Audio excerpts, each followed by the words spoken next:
Hello दोस्तों, स्वागत है आप सभी का हमारे नए वीडियो में। आज का ये वीडियो हम वहीं से शुरू करने जा रहे हैं जहां हमने अपना पिछला वीडियो ख़त्म किया था। जैसा कि आप जानते हैं, हम प्रिंसिपल ऑफ मैनेजमेंट की एक पूरी सीरीज आपके लिए लेके आए हैं। प्रबंध के सिद्धांत का पूरा एक सीरीज आपको हम पेश करने जा रहे हैं, जिसमें हम फ्योल के सिद्धांतों में से कुछ सिद्धांत अपने पिछले वीडियो में आपको बताए थे, और फ्योल के उन 14 सिद्धांतों में से बाकी बचे हुए जो 10 सिद्धांत हैं, उन 10 सिद्धांतों को हम 2 पार्ट में आपको समझाने जा रहे हैं। तो वीडियो आपके लिए काफ़ी हेल्पफुल है, काफ़ी उपयोगी है, इसलिए वीडियो को लास्ट तक जरूर देखें। अगर आपने कुछ समय के लिए भी वीडियो स्किप किया तो वो पॉइंट आपको समझ में नहीं आएगा।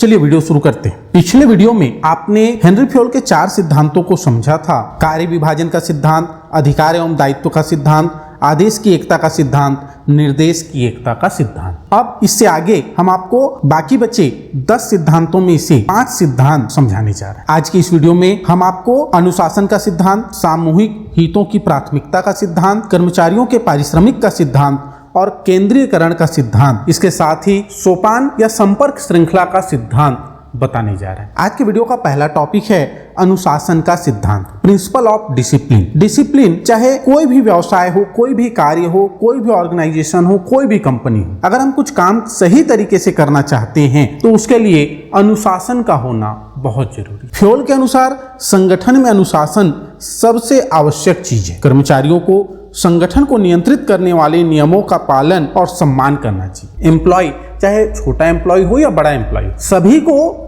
ये जरूरी है कि जो नियम, जो कानून संस्था के लिए बनाए गए हैं, संगठन के लिए बनाए गए हैं, उनका पालन करें और उनका सम्मान करें। अनुशासन संगठन के लक्ष्यों को प्राप्त करने में मदद करता है। अच्छा अनुशासन प्रभावी नेतृत्व का परिणाम है। संगठन के नियमों के संबंध में प्रबंधन और श्रमिकों के बीच समझ स्पष्ट होनी चाहिए। मतलब जो डिसिप्लिन है, जो अनुशासन है, जो नियम है, वो सबके लिए समान होता है। चाहे वो लीडरशिप हो या फॉलोअर हो, चाहे वो मालिक हो या कर्मचारी हो, आप सभी को अपने संगठन के डिसिप्लिन का, उसके नियम कानून का स्पष्ट रूप से ज्ञान होना चाहिए कि आपको क्या करना है और क्या नहीं करना है। डिसिप्लिन में सबसे ज्यादा इंपॉर्टेंट होता है कि क्या नहीं करना है। तो स्पष्ट समझ होनी चाहिए कि आपको क्या काम करना है, किस दायरे में रहकर करना है, किस हद तक रहकर करना। प्रबंधन के सभी स्तरों पर बुनियादी अनुशासन का पालन करना आवश्यक होता है। अगला है सामूहिक हितों की प्राथमिकता का सिद्धांत। फ्योल के अनुसार संगठन के हितों को कर्मचारी विशेष के हितों की तुलना में प्राथमिकता देनी चाहिए। एक कंपनी में अनेक हित रखने वाले लोग शामिल होते हैं, पर कंपनी ऑफ मैनेजमेंट को इस बात का ध्यान रखना चाहिए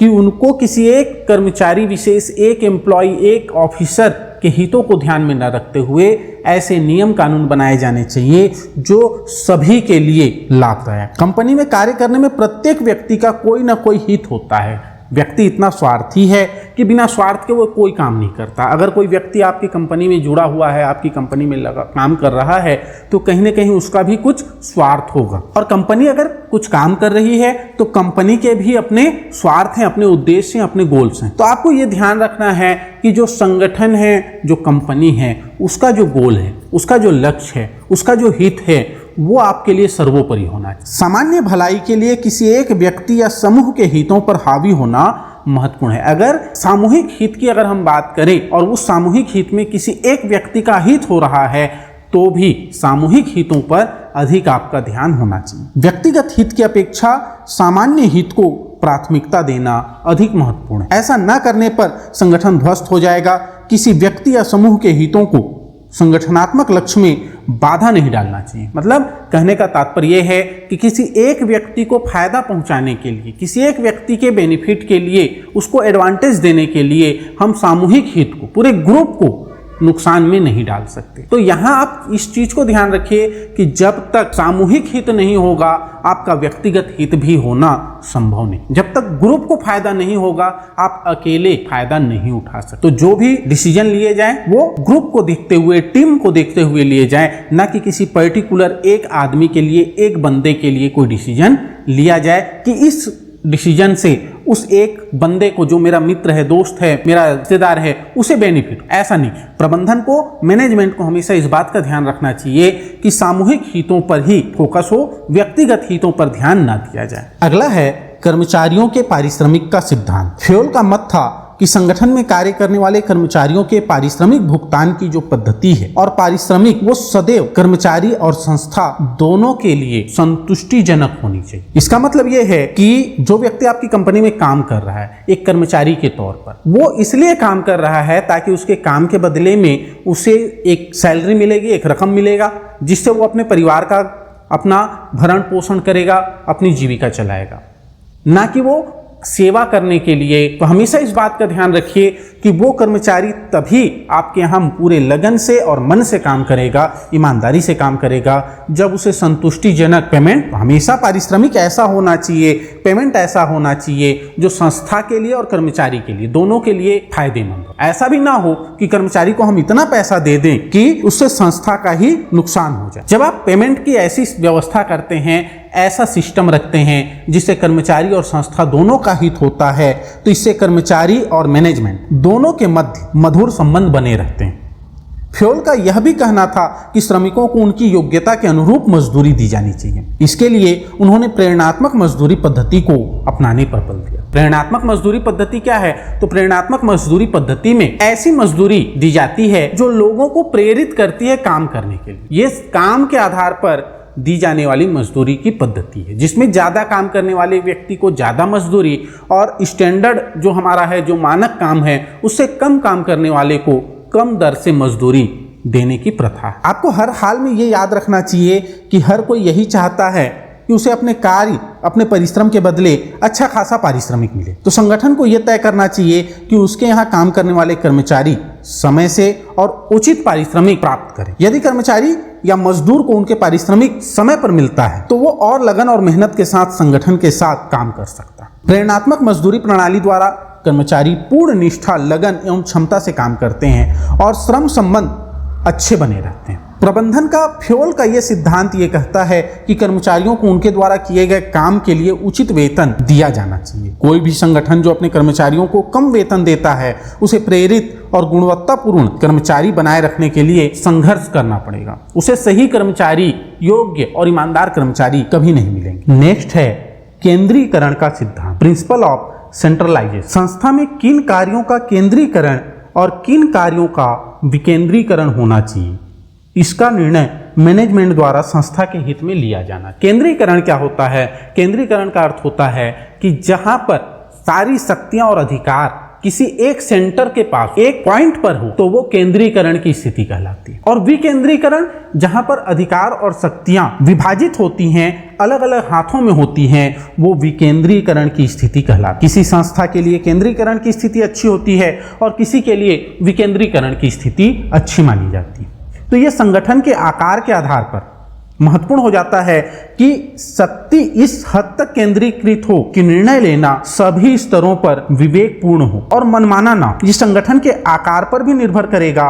हेनरी फ्योल ने कहा है कि सत्ता के पदानुक्रम और विभाजन में संतुलन होना चाहिए। मतलब ये क्लियर है कि केंद्रीकरण कंपनी के आकार और उसके प्रबंधकों की गुणवत्ता के आधार पर हमेशा अधिक या कम सीमा तक मौजूद रहता है। केंद्रीकरण में सत्ता केवल कुछ ही हाथों में केंद्रित होती है, जबकि विकेंद्रीकरण में जो पावर होता है वो अलग अलग डिपार्टमेंट को, अलग अलग विभागों को सौंप दिया जाता है। यदि पूर्ण केंद्रीकरण हो तो अधीनस्थों के पास अपने जिम्मेदारियों को पूरा करने का कोई अधिकार, कोई पावर नहीं होता है। और इसी प्रकार अगर पूर्ण विकेंद्रीकरण हो तो जो सीनियर ऑफिसर हैं उनके पास संगठन को नियंत्रित करने का कोई अधिकार नहीं होगा। इसलिए केंद्रीकरण और विकेंद्रीकरण के बीच संतुलन होना आवश्यक है। नेक्स्ट और लास्ट है संपर्क श्रृंखला का सिद्धांत, प्रिंसिपल ऑफ स्केलर चेन। संपर्क श्रृंखला या सोपान श्रृंखला का मतलब यह है कि उच्च अधिकारी से लेकर निम्न कर्मचारी के मध्य संपर्क की एक निश्चित व्यवस्था, जिससे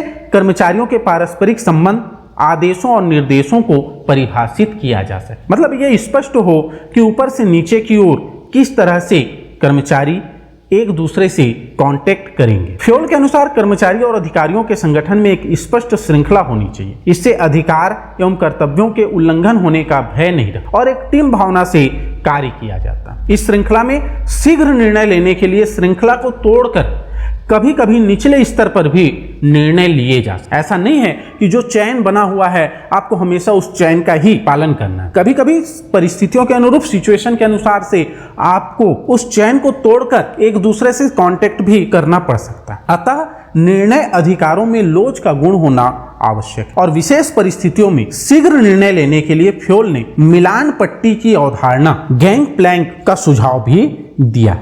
इससे विलंब से बचने और शीघ्र निर्णय लेने के लिए आसानी से एक कर्मचारी दूसरे कर्मचारी से कांटेक्ट कर सकता है।